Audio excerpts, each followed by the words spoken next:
Sweet. Well, finally, we got this thing going, everyone. This is fresh. I'm over here with personal friend Elle, and we're here to just kind of stir the sand a little bit, talk about a couple of things here. We're sitting right by a fire that's going right now. We got a couple of cold ones. Heck yeah. Thanks for coming with here, buddy. Of course. No problem. Thanks for having me. Mm-hmm. And yeah, there's a lot of philosophy kind of thrown around a little bit. I got a couple fun people talking here about stuff. Al, why don't you kind of introduce yourself a little bit? Maybe some of the stuff you do, what kind of drives you, and how actually, in maybe even how you got into the space, how you got into the dark arts, as we can call them, so to speak. You know. Yeah, like, I'm Al, and as I like for personal time, I like designing cool stuff, you know, and working around the house and whatnot. But yeah, what got me into it, I've been exposed to it since I was a kid, growing up, and started with BB guns, and then it kind of ventured up from there. And I actually learned almost everything I know about rifles because of you. So yeah, I'm a little biased, but yeah, and I would probably say that you probably have more handgun experience than me at this point. I've had my share bit, but my fair share, but I think you've been into handguns more than I have at this point. So I've learned a little bit from you from there for sure. So, but yeah. Okay, awesome. So you got into that fairly early. You got probably exposed to it through family, which is pretty nice. Speaking of rifles, hey, let's actually talk handgun and rifle. What's kind of your 1-2 punch in that sense? Starting with the pistol, what do you like to run typically as kind of a primary setup or range toy or that kind of? I definitely enjoy full-size guns, at least from a handgun perspective. I really enjoy shooting the Glock 22 specifically. Very nice. 40 caliber, and also the somewhat compact 9mm as well. I think they're good fun toys to shoot. Been shooting the 9mm now because of the whole price of ammo, but of course, yeah. But yeah, it's that's typically what I like to run. And there's other toys that I have that I like to run as well, just for blinking and stuff like that. So for sure, and we'll get into optical side of that a little bit too. So now that's the jab. Your haymaker, as we can call it, the long boy, as we tend to talk about colloquially. What would be your modern rifle setup that you also practice with? Sure. So I don't have the means to buy like 1,000 rifles like everyone has. Like some people on YouTube, and everyone has like, oh, I have this set up for this specific scenario. I have this one for this specific scenario. I have just one that I chose to as the shit hit the fan situation type of thing. That's pretty much what I have. Essentially, it's just a long boy with some sort of optic, some sort of lighting, ergonomics, some sort of foregrip, and I still haven't gotten into the whole NV stuff. That's a space I still need to explore a little bit more. Yep. But yeah, that's pretty much my setup, and my ideal setup at least. Sure. So are you willing to share anything about the make and model or anything about that, or I'm perfectly fine with if you don't want to share what it is, or even accessories that you put on it. Maybe how about this? What kind of size and dimensions and that are you willing to share? Sure. So I have it's a 16-inch one. I do have B5 system furniture and Magpul furniture on it. Nice. Pretty cool. I really like the B5 Systems stock. It has battery compartment, so it makes it easier to store extra batteries for the lights and whatnot that you put on the long boy. So yeah, that's what I have on mine. I am looking into like different bulk carrier groups and stuff like that to have extra spares. of course, people buy some kits, parts kits that they have, but like again, my setup is for shit hit the fan situations and to defend my family if need be. But yeah. Oh, very cool. And you've been running an interesting but very familiar optic setup on that channel. It's familiar to the viewers on this channel as of recently. What are you running on the top of that flat top? So I have a Prism, 1X Prism. Ooh. Yeah, so I like the Prism. So I tried a bunch of stuff. I had Red Dot, I had an LPVO, I have now the Prism. And of all the three, I really, really like the Prism, and specifically a 1X. I have a 1X Prism, and I magnify it with a Romeo, Juliet 4, actually, 6-hour Juliet 4. That's a very nice one. How you've been liking that one so far, actually? It's awesome. It does make the reticle large, but it's nice for your 300 to 400 yard shots. It definitely blows up. Like I said, it blows up your reticle to the point where you can see the BDC on the chevron specifically. But yeah, it's really nice. So I started with the red dot, and red dots, you need to have almost near perfect vision for those things, man. Like to me, it looked like it was just like a starburst almost. I have issues with my eyes, specifically corneal erosion, and it's very blurry to me. So I got rid of it, and I jumped to an LPVO. And people were praising LPVOs and like, oh, LPVOs are the greatest thing it came to long boys, and I disagree, honestly. I'm not a fan. I tried it. It's the 1X is absolutely horrendous. It may be the specific model that I had. I wasn't a fan, but I can share the specific model if you'd like. Yeah, sure. So yes, we were both kind of on this journey a little bit ourselves. Actually, we were probably going through some similar stuff. We even used the same brand of LPVO, slightly different models, and we both just kind of ran into trouble. And it was probably more of our preferences more than anything, right? So when you were looking for an optic for your setup, or based on those learnings, we'll get to the LPVO in a sec. We can talk about it a little bit, but based on the setup that you have now, what are the criteria that stand out to you? Let's talk about like two positives that really catch your eye, and then maybe two negatives about a particular optic solution that you would stay away from or would basically turn you off, essentially, based on this experience. What are the things that you wanted and didn't want? So I wanted something that was NV capable. Okay. That was the biggest thing. Again, I'm still learning about it. I don't know too much about it, but I wanted something NV capable. Sorry, so we got a stink bug off in the screen here. There's plenty of them here. They're pretty harmless. Yeah, you can keep on going. But yeah, so I was looking for something that was good for my eyes, something that was good, like I said, for NV eventually, and I just didn't see that with an LPVO, unfortunately.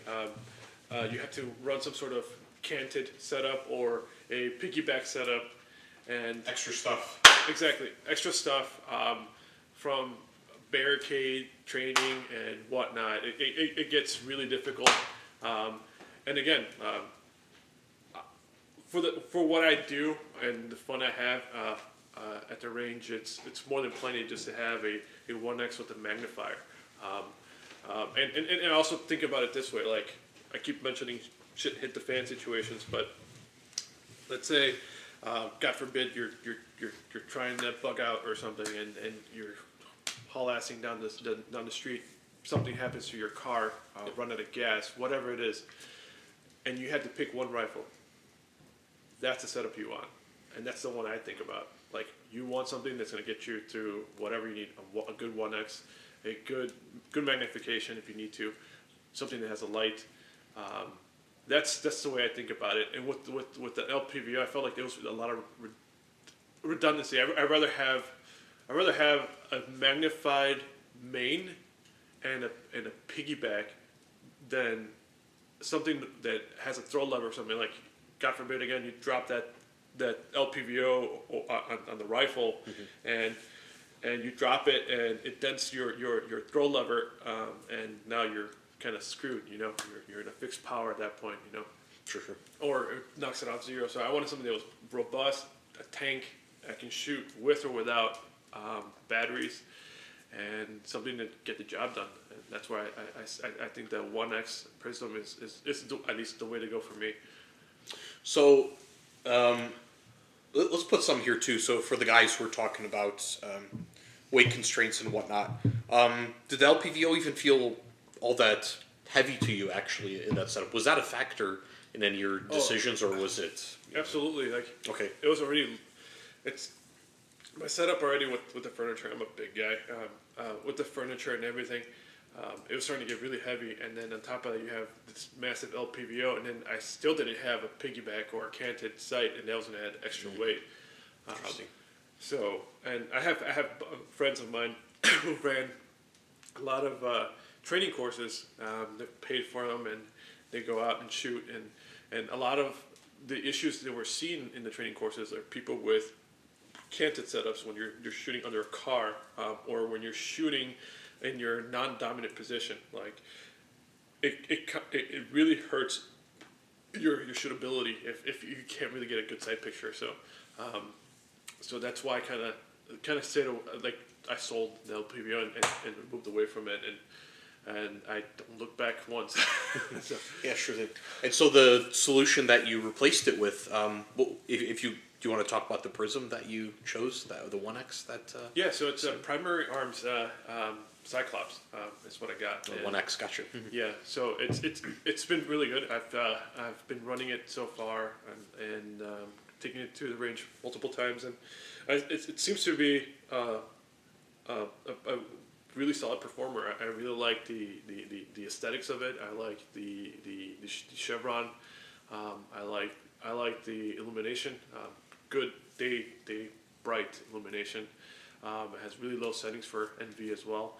And it's just a very compact package, and it's really light on the weapon, and it magnifies well. If you adjust the diopters correctly, you get a really clear sight picture with your magnification. It was pretty interesting. You and I actually went and did a little bit of 300-yard work. This was your first time actually going at 300, and you didn't seem to have a problem connecting on target at all with it, especially with that Julia 4 behind it, as far as I remember. The Julia 4 is probably the best magnifier I've ever seen, too. It's great glass. And I see why they're out of stock everywhere. Yeah, there's been a bit of a supply scare with those a little bit. They're really hard to come by, and I finally was able to get my hands on mine. I got really lucky, and yeah, it helps like significantly. I think just going from a 3X to 4X is just a significant difference too. It's like I didn't expect it to be that much of a difference, but it is. You mentioned 3X. What was actually the first one you ran? Because that was actually not a bad budget buy that you had before either. Yeah, so I know I'm probably gonna get crap for it, but it was I didn't know much about optics at the time, but I bought a Tacticon budget optic off of Amazon, and actually it was a tank. I dropped that thing. I've dropped that thing multiple times. They have good warranty too. Mine, the first one that I bought was bad. Right out of the box. And I ended up, it just couldn't send so I just couldn't send the red dot with the optic, no matter how much I tried. I couldn't be coaxial. Exactly. So I couldn't line it up. I tried shimming it. I tried everything possible just to get it to work, and I couldn't. And then I reached out to them, and they were like, "Oh, we have lifetime warranty or whatever the warranty is," and they sent me one right away. No questions asked. I sent them a picture of me not being able to line it up. I showed them, like, I backed the screw all the way out, and as far as I could, it still couldn't line it up. And they sent me that. But it's been a tank. I'm surprised. For the price, it's a decent optic. It has clear glass. Like I haven't had an issue. Cold weather, warm weather, it is a tank. I still keep it around. It's just like a backup, I guess. But it's a Tacticon. I forgot the name. I know they have now the new ones like the Chode or something like that. It's like a small. Yes. It's literally called a Chode. Yeah, it's short and fat basically. Yeah. So they have that new one. I don't know much about that one, but I have the original one. And like I said, it's probably not the best, but for the money, it's a good buy, I think. Gotcha. Yeah. Yeah. For anyone getting started on that stuff, carbines are fairly expensive endeavor when you start getting into all the accessories. It is very difficult to get a do-it-all setup below $1,000 typically. Once let's say you're into the base rifle, so you spend.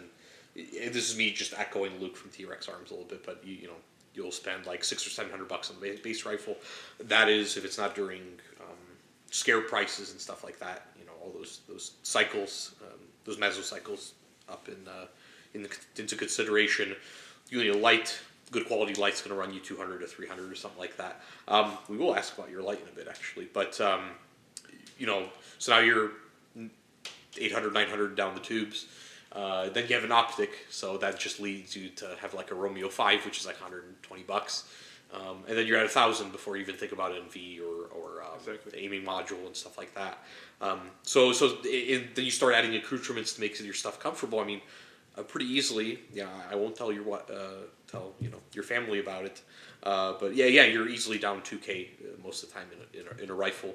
And I would say at that point you could go budget. But based on your experience and mine, as we started buying up, I think we found that spending a little bit extra money up front made drastically increase the capabilities of our setups when we did that. So I would say if you got to start on a budget, great. But I'd probably use the best that you can get. Upgrade pretty much right away. Discord notifications. Upgrade it as soon as you can. Within a couple of years before the other one breaks, and then just kind of look at the stuff you like, maybe try different things. But if you start trying different things and going down the rabbit hole like Elle and I have, be prepared for a journey if that's what you're into. But if you want something that's turnkey, have a first set budget in mind and then just kind of go for it afterwards. Like kind of like what you do now. You get one pistol, one rifle, and get the good stuff and get a rig going. So yeah, exactly. You always pick something that, like I said, what's the thing that you're gonna need for a hit the fan situation? Just a good pistol, a good rifle with a decent setup. Doesn't have to be the fanciest. Like for me, like going back to budget stuff, I was not sure I'd like the whole rifle scene, so that's why I kind of ventured into like the cheaper end and budget friendly stuff. But now that I start to like it even more, I prefer it actually over handguns. I want to have better setup, so like the way I say it's buy ones, cry ones.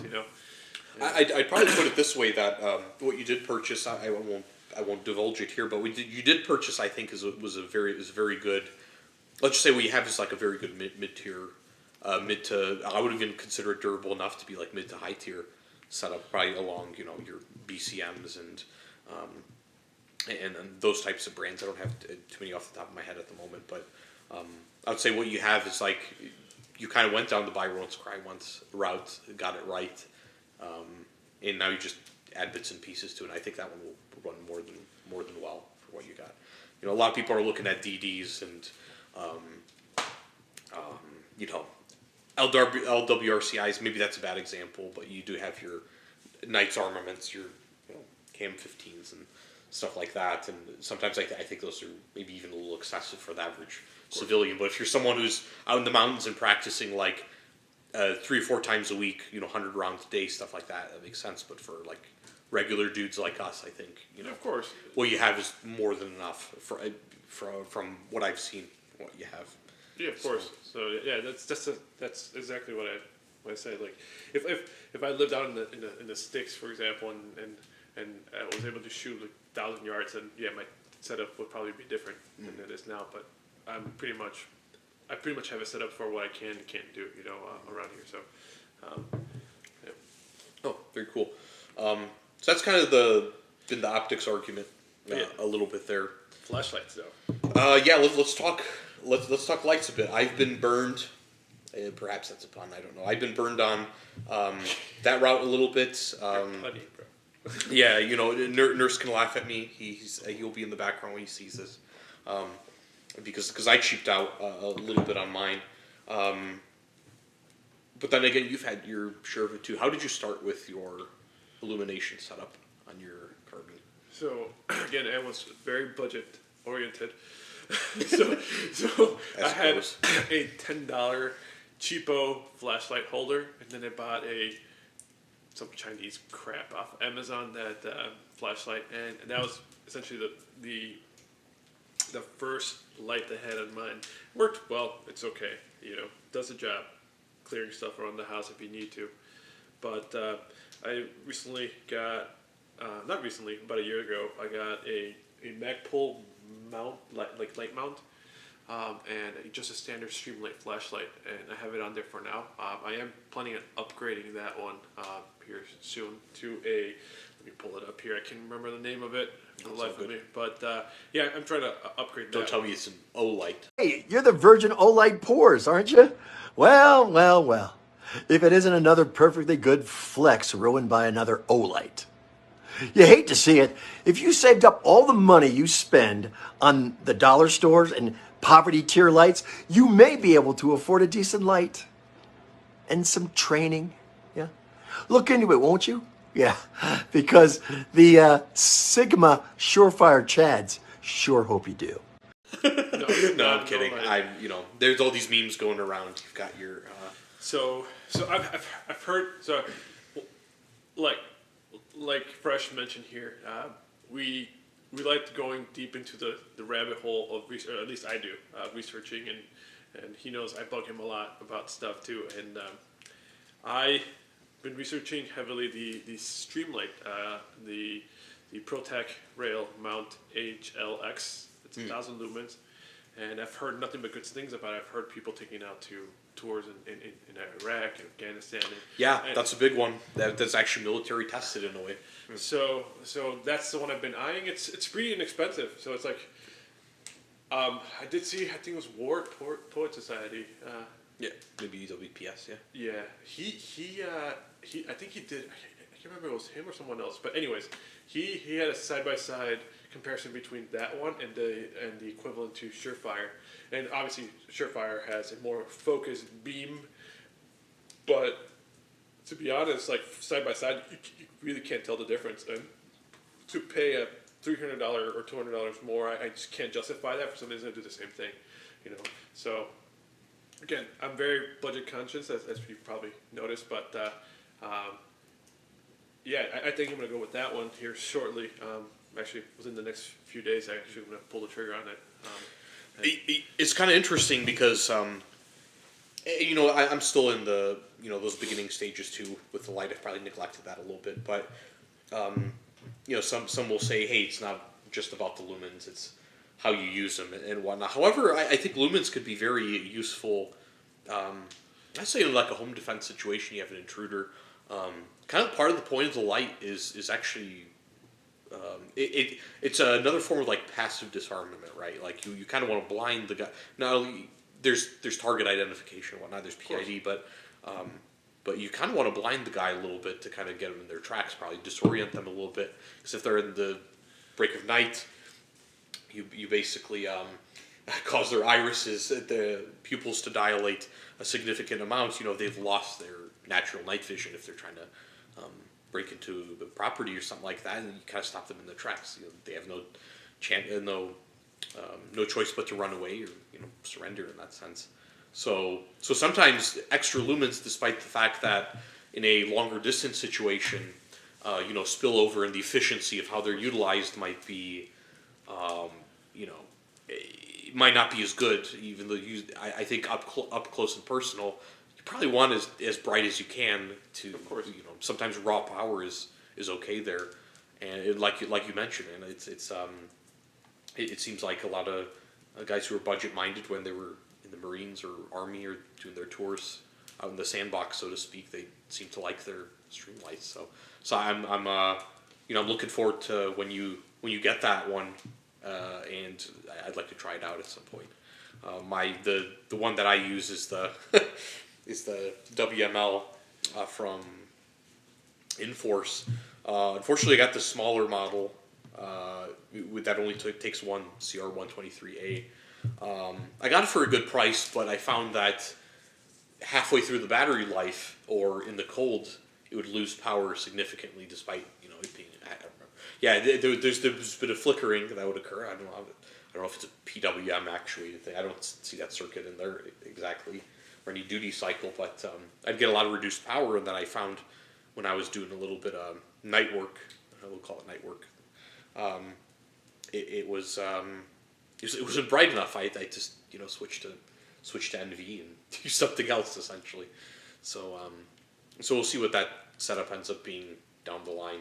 We did talk about it briefly, but I'm still thinking about it a bit. I'd probably like some with an IR head, maybe, but I have a lamb anyway, so maybe that redundancy is not necessary. But yeah, man, it's pretty fun. Carbines are a lot of fun. We've had a lot of back and forth on different parts, different philosophies. A few times, maybe not as deep conversations as some of my audience here. You guys can chime in if you have questions, but it's been kind of fun. You did talk about a different prism optic for a different setup later down the road, though. I think there was one that you were looking forward to down the road when it comes out.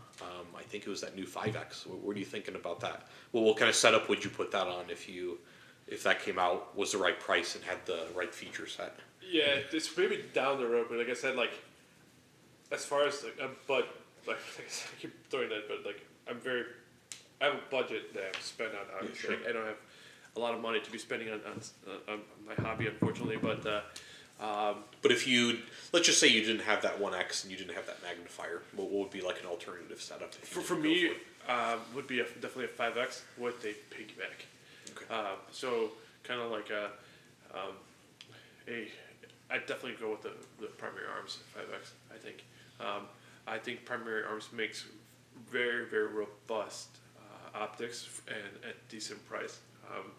And yeah, again, I'm going back to what my buddy was telling me when he went to those technical courses, going behind barricades and stuff like that. He said that people that had piggybacks were doing better than people who had canted setups. That's interesting. So yeah, it's if they had to shoot on one side and the optic was hitting the ground, you physically couldn't use it. And then the scope, you get so much scope shadow, and you can't line up your sights to your target. It was just a shit show. So and even when they were doing the non-dominant sides, the 45 canted one is facing towards you, and you can't see through it, and it's not very ambidextrous. Exactly. So I definitely go with the piggyback, and that's what he saw. That's what's one thing that he noted. He's like, people who had big piggybacks had easier time than people who had canted, and also the difficult part with the piggyback too is it was your height. It's pretty high, and if you were shooting through a small little crack on one of those pieces of plywood that they set up. I keep forgetting the name of those, but yes, there's a class that. Yeah, exactly. So they were shooting through that, and people with piggybacks were also having hard times with that. But people with canted were worse. They were having a worse time than that. So, but yeah, I'm sure you're looking up the name. This is gonna bother me, man. There's one of our mutual friends did talk about the plywood.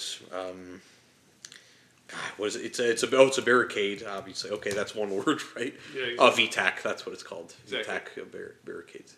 I guess it was patented by Viking. I might have just built one of those myself at some point. We just cut it out on have someone commission it.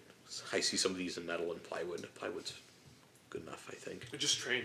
Train is the most important thing. You can have the best setup on the entire planet. You can have the Gucci setup. If you don't train, it's kind of worthless. It's like Grand Theft. Well, and again, we'll get into fitness and stuff. Maybe later. Maybe we could talk about it.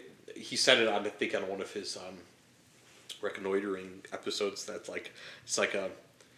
be sure to train, because if you can't run, you'll die. Exactly. I just love those messages he has at the end.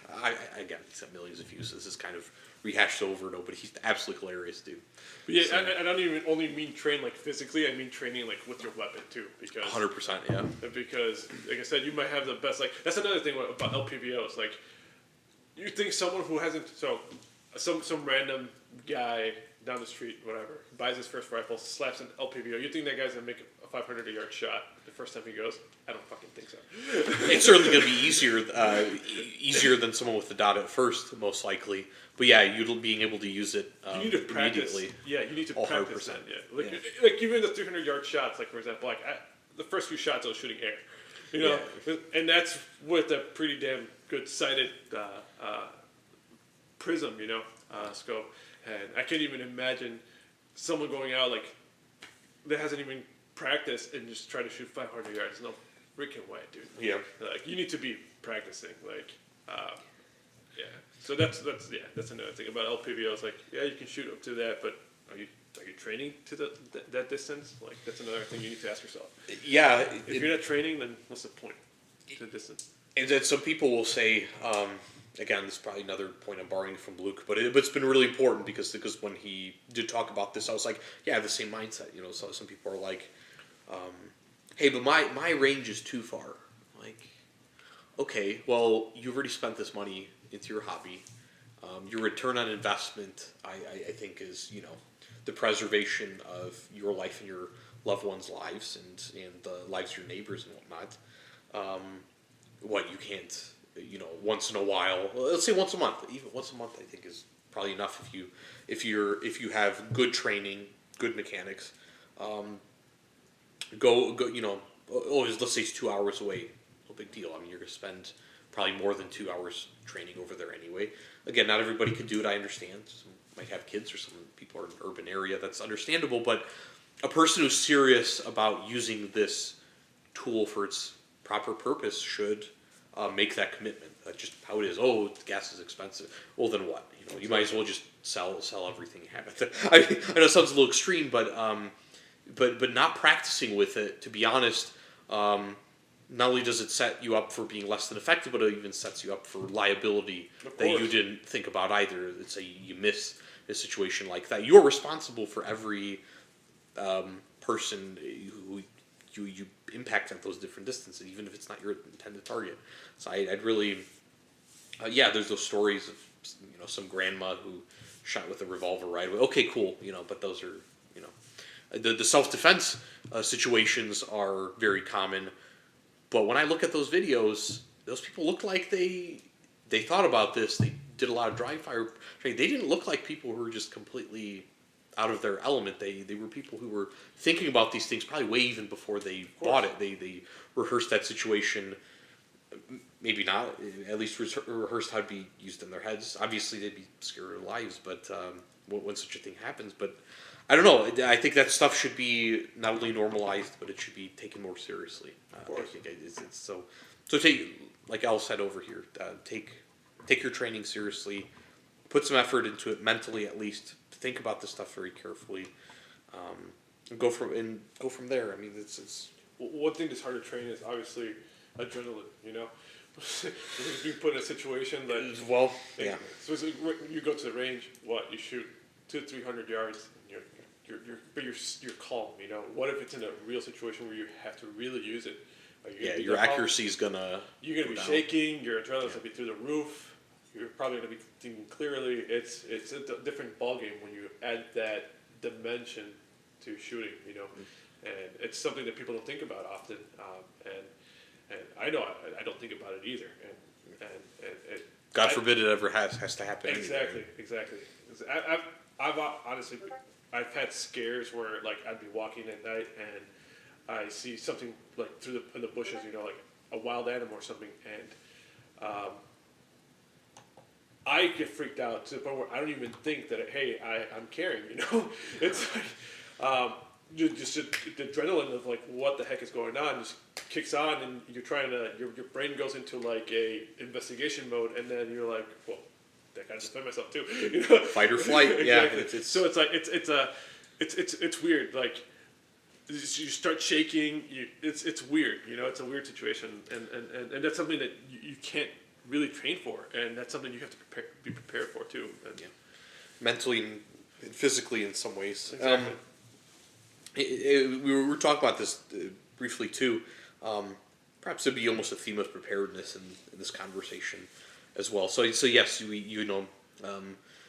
let's suppose kinetic situations like that are unlikely. Let's suppose that kind of thing is going on. But with all the complications that may come and perhaps have come here as of recently, there's the preparation of your mind and your body, maintaining it properly. Everyone's like, hey, do your cardio, go on your bike rides, lift weights. Everyone's like, yeah, go lift, bro. Even though that doesn't really solve every problem, right? Both of us are not terribly small, unmuscular people necessarily, but there's some self-sufficiency and preparedness that I've noticed in your lifestyle with you interacting with your family and providing for them and for yourself. How we're go off a little bit tangent here. How often has diet, culinary skills, and that kind of preparation been? How much of that has been a staple in your life? Always been. Because every time I'm over, there's something you got going on over there. Exactly. Exactly. When did that start? Like, is this something you were raised with, or yeah, it was raised. So typically, when I was growing up, we didn't go out much to eat. We'd have the means to. We were not as fortunate as some other people, my mom and used to cook a lot at home for us, and I used to help out in the kitchen. Like I was really interested actually, and I learned how to cook because of her. And I kind of ventured off into my own recipes and whatnot. But yeah, I remember at the age of 8 making dinner with my mom. We'll have a little stool next to the stove, and she'd be showing me like, how much rice do I have to put in the pot and whatnot, how much water, and it all stuck with me, and now like yeah, so that's kind of how it started. But now like you mentioned, I kind of ventured off into my own space. So I like smoking things a lot, curing stuff that'll last a while without going bad. And also we started growing our own vegetables and whatnot too. Last year, we don't have a garden per se yet, but it's in the works this year. But we had a ton of pots in the backyard and just growing our tomatoes and whatnot. So very cool. Yeah, some of the importance of cooking for yourself at home and at least making some attempts at culinary skills. Again, this may seem more like art, but I think it's really useful in a lot of ways. Because, some dudes can live off the same MRE for months and stuff like that. That takes some mental fortitude or a very different mindset to do, but I think you get bored eating the same thing over and over. And from what I've seen with you, with the stuff you've been doing, you're always mixing it up. I think there's some emphasis that needs to be placed on being able to be creative on the both on the field in the field, being adaptable there, and being adaptable in the kitchen as well. And I kind of admire that when I see some of the stuff you've been doing. You're always whipping up something new. What are some things that you've worked on, or some recipes that you believe? I know it's kind of throwing a curveball here, but what are some particular recipes that you found of like general foods most people can cook very easily, could feed you for a week, don't take a whole lot of time to prepare, and have lasted a while for you, and can also this is magic triage that's also tasty? Like, what are some things that you've been able to make that in the field you think would survive the best for a civilian or even a soldier if they had the privilege of being able to? So yeah, just making your own. I'm not going to make a cook show here, but just making your own flour tortillas, dude. That's really simple. Okay. You can make that, and I've also discovered this product. Actually, I think you can buy it at any grocery store, but it is called maseca. So it's a corn flour that you just mix with water, and you can throw salt at it. But you can literally make anything out of it. You can make an empanada, you can make a tortilla, you can make anything. And it's literally just add water. As long as you have water, you can make anything. And it's corn, so you have your carbs. It's gluten free, so whoever's has issues with that, it's gluten free, and yeah, you can literally survive off of that for a long time. It doesn't have a lot of protein, but it can get you through. And if you have cheese, you can throw that in there, or even beans, canned beans. That's good protein right Exactly. there. Yeah. You take beans, throw them in there. I've done it before. Take beans, throw them in there, make a little bean empanada, and you're good to go. So. Oh, awesome! No, sorry for throwing that curveball there, but I figured a lot of the stuff that you make. It's really lasts inexpensive too. Filling, yeah. Yeah, it's very inexpensive. Like I said, it's like you don't have to prepare it all at once. You can just prepare it little by little. Find a mixing bowl, flatten it with your canteen or something that you would use as a makeshift rolling pin or something. Boom, tortillas. Then you heat them on some Whatever. skillet that you can get for your camping setup. Oh, very cool. Fantastic. This is really neat. And rice, dude. Rice is a staple to have because you can survive off of rice. Rice does not go. Has a really long shelf life. Yeah. So if you store it properly, obviously. But yeah, rice is definitely on top. Like I always have a crap ton of rice at home and pasta. Believe it or not, something that won't go bad. And I do have a lot of canned food too.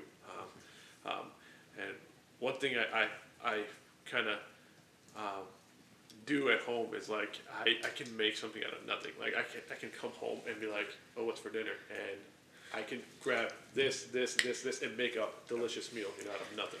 That's where I was getting to as well. I'm trying to use you as an example here. Kind of work that creative muscle a little bit in everything you do, especially with cooking because. It's something you do. You have to eat somehow. If you're able to find a couple ingredients laying around and make it into something tasty, there's something about being able to participate in that process that's empowering to a person if you get it right, especially and then you feed your boys, or your family. So that's kind of neat. With any craft at all, learn to make things right because there's kind of a dwindling. For a little bit, there was a dwindling of trades or various types of manufacturing jobs for young men in particular that were going away for a bit, and now there's this resurgence, or there's this kind of various movements I've seen where more and more young men are getting back into trades or into making things. They're buying machine tools and that kind of thing, and they're just creating new things out of it. Actually, that'll be a nice segue. What got you into that making part? How early of a memory into machining, making different things, designing certain things? How early? How early did you find that, and where exactly did you find the inspiration? Where you had this kind of gift for making and creating things? I learned on my own actually. Okay. We were I wasn't brought up in a very handy household, and I kind of just picked it up on my own. And I did work a lot with my uncle, just knocking down bathrooms and stuff like that, and just kind of watching him do things. So that's like the earliest memory I can remember. And then from there, it just grew. I build my own stuff, my own furniture, or some not big furniture, but furniture I can. I do my own. I do my own things, around the house, and Sure. and I haven't paid a contractor since I bought the house, so so I've done everything, awesome, yeah. everything on that house. I've seen some of the work too. It looks very professionally made. Yeah. So. It's just having the right tools too that helps. Having the right tools to do it, and just experimenting. That's trial and error. That's what I've been doing, and I feel like that type of work is very rewarding in a sense, and it also helps you with like stress relieving as well. I find that go out to the garage, you start cutting stuff and making parts. You're not thinking about anything else, you know. Sometimes you do curse. Yeah, there's going to be a... This you lose your but when things don't fit together. But yeah, it's a learning experience, and yeah, I like it, and I design my own stuff and 3D modeling softwares and make it come true as well. So, which is kind of nice to have that too. So yeah. I think as more and more of these things are becoming more accessible, you know, you don't have to pay crazy amounts for the latest stand. I'm not going to go into software name, rattle too many off, but there's a lot of freeware out there like MathCAD, Autodesk, 360, that kind of stuff that's out there that is free, accessible, easy to use, has a very good UI, where you could just start making stuff, doing various projects, building small engines, for example, atmospheric engines, Stirling engines, even something as simple as basic machine tools that make your carpentry work easier, or if you're putting up walls or finding ways to handle drywall a little bit better if you're doing contracting or flooring and stuff like that. Just all these things go together, and what I encourage some of the people listening here is just don't get discouraged. Play with a bunch of things. You'll find a niche of some sort if you're in the trades and you don't want to go into corporate or something like that, like we did at some point. But so yeah, that's I think part of prepping, if you want to call it that. Sometimes that's a poisonous word around here because of its connotations and how it's portrayed in various outlets. I think part of it is developing these skills, and if you're a younger guy in your early 20s, or even if you're in your teens, start that stuff as early as you can, because you're going to find a point in your life where you'll be glad that you did it. You know, being handy, I think, is good for your group, especially if multiple people are handy, and it's probably it'll help you get a date or two as well. I think they certainly won't mind that they see you build different things. But I'm not here. I'm not the person to give romantic advice here exactly. So yeah. So there's handiwork, there's skills. There's still even some stuff that we have to cover here a bit. speaking about prepping, though, vehicles, man. Yeah, something stuff on 4 and 2 wheels. We've gone over a bit. I've talked with a nurse about it a bit as well. Yeah, to you, what's kind of the perfect bug out or prepping or shit the fan kind of vehicle that's ideal to you? So reliability is number one, I think. Reliability with a mix of some sort of fuel efficiency.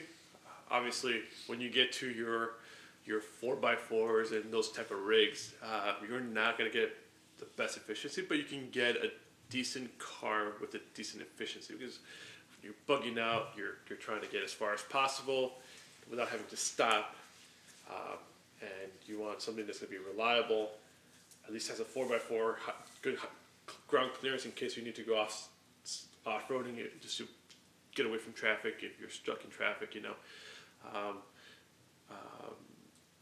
Yeah, that's essentially what I look for in a vehicle, currently looking for a new bug out vehicle, actually, because the one I have now is a piece of so, but yeah.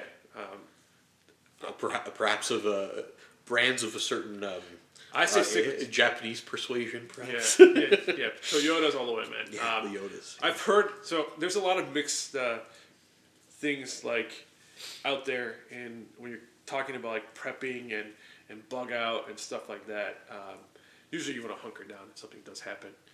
For the first few days. Yeah, sure I was gonna say for any of you in around those modern tactical circles, bugging out is really not always your first thing. You typically want to hunker down depending on the situation. So we're not recommending the bug out thing philosophically. I think it's easier to do with a larger group. Of course. No, especially have a plan. Yeah, have a plan with that. I'm not making any recommendations here.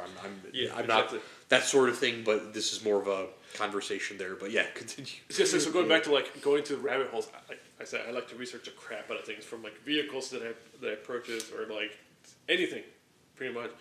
And I was doing a lot of research and ran out into a lot of YouTube videos where people were saying, don't have a manual car for a bug out situation because if someone hits you, your car can stall and that precious time you're losing trying to turn it on in a panic and stuff like that, it might be really bad.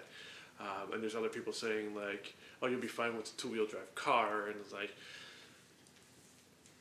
Depends. my brain says you gotta have a 4x4, something that can get you the if you have to, So with that said, you want something that's a tank. And one specific example I can give you is a 4Runner, dude. Those things are tanks. You have the 4.0 V6 it's ancient. It's been, all the bugs have been worked out. It is a tank and a half. I don't think, like, again, I've been doing a lot of research, and so far, the only thing that I've seen pop out that's kind of like alarming is the water pump going at 200,000 miles, which is like, Oh no! exactly. Oh no! 200. Exactly. So I think if you're a person who even thinks about those numbers or wants to preserve a vehicle like that, most likely you've bought several water pumps in the first place anyway, and probably even know how to change one actually. So. And not only that, you know how common like Toyotas are here. They're like, Parts are pretty. so they're very common. You want something that you can pick off from something, something that's been abandoned or not running. junkyard or exactly. something, yeah. Something that you can easily replace, and that's one. I know people argue some Fords too, but they're fix and repair dailies, dude. Yeah. Oh, I love Found on Road Dead. Yeah, exactly. All those. Oh man, So, we're probably gonna pop into those acronyms throughout the rest of the show. yeah, but yeah. No, actually, some of the earlier F-150s are. Oh yeah, are pretty good. yeah. If you get if you get a decent vehicles. example and you know what you're looking If for, you didn't they're not get too a lemon, you're fine. I guess with those, only I don't trust the new 10 speeds on there, but the new 10 speeds. The 3-valve V8 has some cam phaser issues. And they're expensive to repair. There's a lot of weird mechanical parts that are, I think a seasoned engineer or designer would look at and go like, why the heck did they do that? like the 5.0 you're talking about. A 4. Yes, the 5.0 has some issues. Any of the 3-valve V8s. Gotcha. Any of the 3-valve V8s. That might include the 4.6. They had some just strange issues that should be happening and cost a lot of money to repair. Again, what costs a lot of money to repair probably involves a lot of labor, and in a shithead fan situation, you're stranded. The vehicle's dead to you. Exactly. In that sense. So the one thing I know with the 5.0s now, that I think they got rid of the bore sleeves on their cars, and now there's like some sort of coating or something. So now they're burning a crap ton of oil. They might have. Don't quote me on this. I think they had an open. So this is a common a lot of Ford Motors. I think they've like an open deck design, and the sleeves were to keep the walls stiff enough under fairly spirited driving. And so I guess when they take away those sleeves, they lose rigidity, and so those things are kind of wobbling. It's aluminum, dude. Yeah, I mean, aluminum engine blocks are great, but once they weaken it, Yeah, exactly. They weaken it, and aluminum is very soft. Yeah. So. Honestly, I feel like rattling off a couple more vehicles that would be great. Honestly, definitely not a BMW. You do not want to have one of those. So what BMWs are? Yeah, let's piss off our audience. Honestly, BMWs, you know what they're for? If you don't plan on maintaining it, just maintain it until it falls. Just drive it till it falls apart. Don't even maintain it, and then buy the next one that's been poorly maintained by someone like you. The idiots that, I don't know what those engineers were thinking, but they need to put just simplest things like. Are you familiar with Scotty Kilmer on YouTube? Oh, of course, yeah. Yeah, so our favorite boomer mechanic. Yes. So I was watching. I can't remember what it was earlier today or the other day, but he had this BMW he was looking at. It was convertible. Jesus Christ, I can't 3 remember the name. Series maybe, like a 328 or something. I don't know what it was, but anyway, it was a V8. Ooh, okay. So then a So- 5 Series or M3, sure. Yeah. Yeah, so it's a V8, and there was no oil dipstick. Hmm. And the only way to check the oil health or level or anything was through their infotainment system, and the infotainment system wasn't working. So it's like, Great. it's like, I don't know what. Jesus Christ, I don't know what they're thinking, but anyways, I feel like BMWs they drive nice, they're overpriced piles of junk. Yeah. That's what I think. And then he was also talking about this other BMW, for example, like some guy.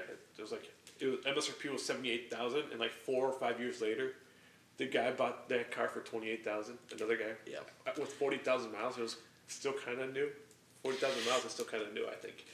So it makes the case almost if you want a cheap luxury car, you can let somebody else take the hit on the depreciation, right? But I say, do not buy a BMW for a budget vehicle. Well, let's talk depreciation for a sec in the positive sense, right? So we talked about Toyotas, and unfortunately, because we're talking about Toyotas, other people are talking about Toyotas, and transitively, that kind of talk creates demand, and demands increased prices. So one alternative that's great sometimes to those Toyotas is another Toyota, Lexuses, because Yes. yeah, Yes. it was that interesting. You could rattle off a couple models there, but those depreciate a little bit faster because all the electronics and other things, and you can actually get yourself a cheap. What was the model you were looking at? It was a GX460, GX470s. There's a couple of LX series, Yep. which is essentially a Land Cruiser, actually. Yeah, short Land Cruiser frame. Those I think share a frame with like the FJ, which then later became the 5th gen 4Runner, and they somewhat share a frame with the 4th gens. And what's great about those is they still retain the V8 family Yep. that was available in the 4th gen 4Runners. I think so. Some of I believe it's your 4. That's 4.6. Your 4.6s, your 5.0s, your 5.7s, I believe. So that'd be like your 1UR, 2UR, and 3UR engines. I believe that series. They're bulletproof as far as I know. I don't know. They were in the Tundra. Oh, so you were looking at Tundra at some point. But yeah, 2 at one point. Exactly. They're good, but you may have to be careful with certain things. But what were some of the stuff that you saw with the Tundras that was kind of a red flag for? For me, it was the starter. The location of the starter was it's really hard to get to. Okay. If it needs to be replaced, and not only that, like if we're going back to the whole bug out thing, and you want something semi-fuel efficient, and those are not. At least the 5.7 ones. Maybe the new ones, I don't know, but the reliability on the new ones are kind of like iffy right now. From what I heard, there's a lot of electrical issues and a lot of workmanship issues, like gasketing falling off, trim pieces falling off, and stuff like that. But the 5.7 is a tank of an engine. It's bulletproof. But again, just minor stuff like the starter and stuff like that, they're really hard to service. Some exhaust manifold or headers type thing. I forgot. Cracked headers, I think. Or something. There's something, I think something like that. Yeah, I can't remember specifics of it. But yeah, when I was test driving one, I was going down the highway.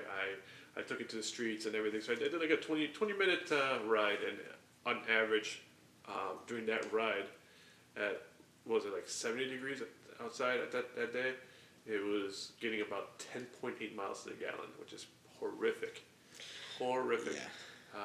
And like I said, in a bug out situation, you want something that's reliable and at least somewhat fuel efficient too. You don't want something to be a gas hog. Gas will be harder to come by, and you want something that will get you from point A to point B safely, if need be. It's sort of funny because someone can talk about okay, if my fuel mileage isn't that great and I'm idling and I'm on a trail, okay, maybe it's not a big deal to you even if the vehicle's at lower engine speeds. The amount of extra fuel you'd have to carry, this would be, I'll just put on some jerry cans or roto packs or whatever the garbage stuff is on their whatever rack they put in the bed with the rooftop tent and the other overlanding gizmos and scams right there. That's space and weight that could have been used for extra useful gear that you could have Ammo, taken. food. Exactly. Yeah. And another thing from doing the research about bug out vehicles, a lot of people recommend not having flashy cars. For example, not having like a Jeep lifted with a bunch of light bars and jerry cans, like you said. You want to be less obvious as possible because you will be trying to whatever the hell it is, and people are going to be seeing you, and you don't want to look suspicious. You know, you don't want to bring attention to yourself, especially like people in a shit hit the fan situation. You're probably going to have food in that car. You're going to have something in that car. You don't want to be drawing attention like, oh, this guy is probably camping out somewhere. He might have food. You know, like this guy knows like he needs to go off roading and get the hell out of. So he's prepared. You don't want to look like a prepper. Yeah. That's the thing. You do not want to look. There's a gray man theory to your vehicle as well. Yeah. So for all the talks of backpacks and not going with Mystery Ranch stuff, you know, all these same guys have like crazy lifts on their vehicle. They have funny paint jobs. They have again these racks, these max tracks. Oh, I do off roading. Oh, so I must be remote areas. Oh, I got to follow this guy. So it's kind of there's a little bit of gray man theory that can be applied. So keeping the thing looking as stock as possible, but having very functional components. Exactly. Put in to still give you that capability. So if there's any mechanical stuff you can do that doesn't draw too much attention, you know, let's say you keep your stock wheels and you only have a slightly larger tire. Again, this is probably not a big deal. This is a thought experiment because I haven't seen this discussed yet, but maybe we'll expand on it on another episode at some point. Sure. But yeah, kind of think about that with your vehicle too. Don't give off those vibes. Kind of trick, you know. Humans are very good at pattern recognition based on the media they consume, the types of forums they're on. Seeing someone else having similar gear to them does tip off a couple of things. As soon as you can short circuit a couple of those pieces of logic on what that person could be or how prepared they are, or how prepared they think you are, the better sometimes. So that's just kind of a quick one on that. Anyway, I think we still could rattle off a couple that are probably pretty good. I mean, we were talking fuel economy. I mean, your you know, Hummer H1 or your H2s are probably out. They're not completely unreliable. The motors are good. It's just their Achilles heel tends to be their weight. Your H1s are not what I would call rock crawlers by any stretch of the imagination. I'm just going to adjust the fire here. And your H2s, still because of their weight, you know, you could take it on Moab, but if you tried to, I hope I pronounced that right. You guys can laugh at me if I said Moab or whatever. You know, on slick rock, they're probably fine, but if you tried to do any kind of other rock crawling, that weight is going to be a bit of an issue. So not only that, the width, dude. Yeah, they're very big on trails. And you also, from another thing now, talking about width, you want something nimble, too. Something that has a decent turning radius, something to get to the crap out of situation that you need to get out of, you know. Mid wheelbase is definitely good. You're probably within that class of, if we talk about SUVs, like you said, your 4Runners.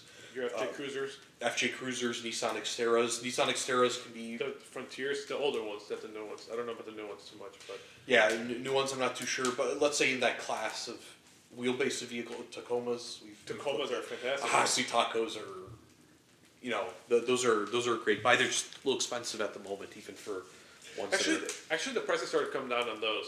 I've noticed, because I remember looking into those, what was it, before the of a pandemic, but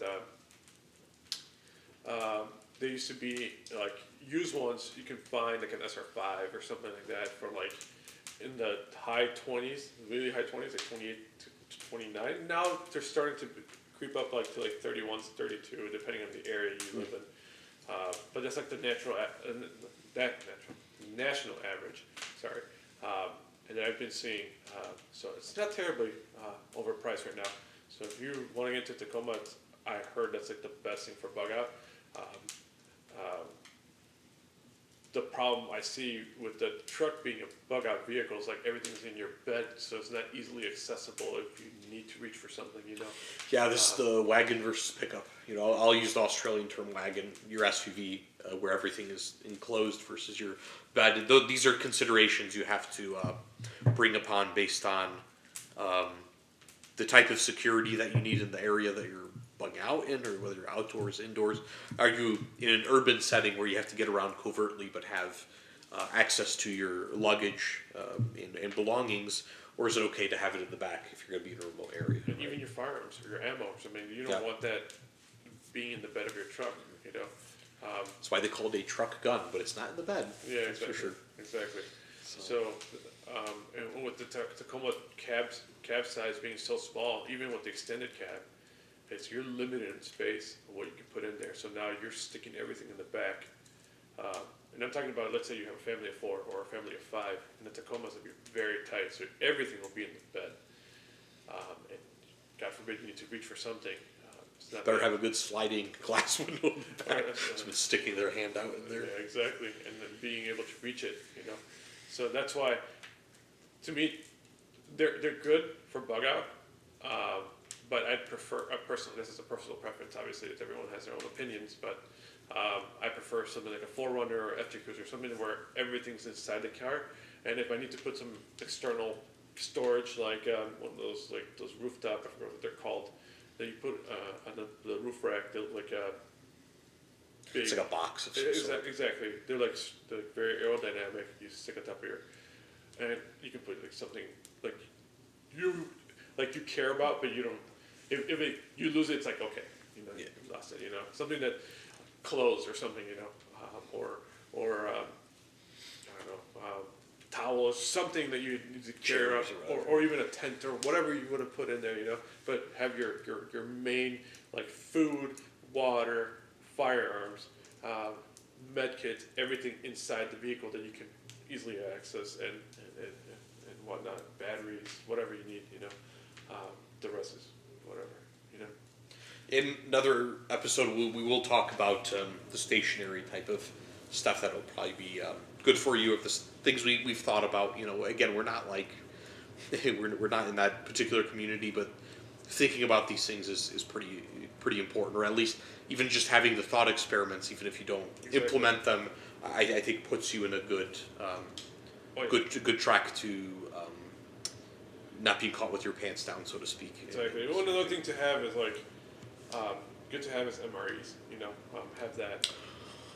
And some of them are pretty good. Man, let's talk about kitchens. Have you tried a couple of them? Of course. Quite yet. So let's, maybe we can each read off the favorites we've tried so far. I'm going to probably look here for the first one that I had. So I had a cousin living with us. Was it early? It's like I would say it was 2000, between 2006 and 2010. She was going to school here, and she was in the Army actually, and she'd bring MREs. I didn't have a specific favorite, but all I know, the MRE bread was disgusting. Is it like hardtack or a cracker? Or is it just like this? It was like yeasty bread. Okay. It was very dense, and it had like holes poked through it. I think I know which one you're talking about. Yeah. But there was a lot of like the pulled pork, and it was pretty good. And I like how all of them came with a little Tabasco. Little Tabasco packet. Yeah. It wasn't even a packet; it was a little Tabasco bottle. Oh, they did have a bottle. You're right. It's a tiny little bottle. That's fun. So you can enhance the flavor that way. And then it had the you add water and it has like a heating element, and it warms up the food. So yeah, FRH. Yeah. Yeah. So yeah, I had a fair share of them, but yeah, it's good to have that. Like, I'm not a prepper. Like Fresh said here, it's good to have that in the back of your head and start doing some, you know, especially if you have a family. And yeah, you never know during a certain times, like you might need it. And the good thing is like they have, most of them have 25-year shelf life. So even if you don't end up needing it right now, you can slowly eat them if you really wanted to. You know? Yes. Even your blue pack Mountain House packs that you could, I don't know, get at Cabela's or your favorite outdoor store. I mean, if this is the year of our Lord 2023 right now, you know, I've seen 2050 as like some expiration dates. It's kind of humbling. Not even humbling. It's just sort of it's interesting to see how the food preparation and preservation, how far food preservation and technology has gone these days, and actually how good some of these meals are. Like I think I tried there was one full. I don't know if they called it like an assault pack. I could be using the term wrong, which menu item, but that was the first MRE that I tried. It had like Santa Fe rice and beans, and I had some kind of beef taco. And I was so surprised how good that entire meal was. I'll have you try it once I get it back from that local range. But it was really good, and I was like, okay, I could subsist on some of these, and hey, trying them, it doesn't hurt. You know, yeah, there's a possibility of going too far, but I think most people owe it to themselves to get a bucket or two just in case. Of course. There could be food shortages that are different. There's, you know. It's a whole different subject, I think. Yeah, you know, guys. But you definitely want that for a bug out situation. You definitely wanted that, you know, because like we're gonna run with a cooler full of meat. Yep. That's not ideal. That's another thing to think about too, right? You know, if when food is scarce, and these are just things to think about, right? During food scarcity, you may need to predict how desperate people may be to get subsistence. And that becomes the importance of how do you avoid being in certain areas where people are, as well. So strategically keeping, you know, there's one thing to acquire the food, but then keeping it is also important. That's going to be a subject for another time. These are just some musings, really. I know we're getting redundant, but you know, these things are just good things to think about, because I think our understanding of our daily comfort has been shaken quite severely these last couple of years. Actually, you know, you know, we've experienced the good times, and you know, sometimes that can kind of change. Exactly. And also another skill I kind of want to touch on that I need help with, or not help, but need to develop, is hunting skills. Like gutting an animal and just being self-sufficient from that standpoint, you know, because you never know when you have to do that too, and that's one skill set that's definitely good to have under your belt. And yeah. Do you want to find out what it's like to do that under desperation when you're hungry, or do you want to be comfortable with mentally preparing for that by finding a hunting buddy, or getting a few people together to join a hunting club, and you know, doing a November deer hunt or something. Exactly. You know, I think in the Midwest that's how it works, but in other countries there'll be different seasons for deer and rifle and bow. Yeah, are you prepared mentally to do that in order to subsist during difficult times?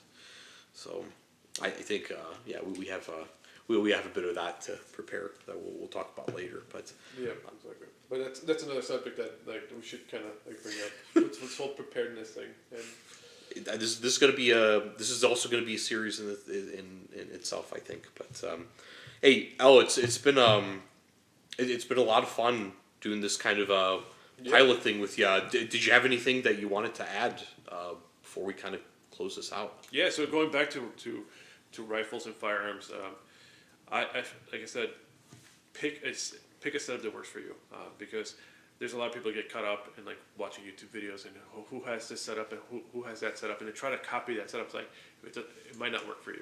I didn't pay attention to anyone's setup. I made whatever worked for me, and like my setup is the way it is because it worked for me, and I feel comfortable shooting it. You know, I did read reviews on specific components of the setup, but I never copied someone's setup. You know, that's, like I said, completely up to you. And I also highly suggest having one firearm that does everything for a shit hit the fan situation, because like I said, you can there's a lot of people like, oh, I have this for if I'm out in the mountains, or if I have this, like, what if something catastrophic happens, like your car fails and you can only carry one, which one will it be? You have what you have. Exactly.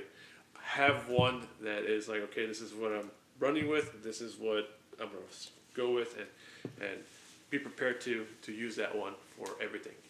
So that's one thing that I have. But yeah, it was nice. Thanks for having me, and yeah, I'm looking forward to doing more of these and hanging out by fire. Next time, hopefully, we have whiskey, not these crappy beers, bro. But These are out as a joke, so when people can yeah, describe the last 2 years. but yeah, we'll have. I'll bring some good whiskey. How about that? Sure. That's a good deal by me. I'll probably just add one more thing to your point.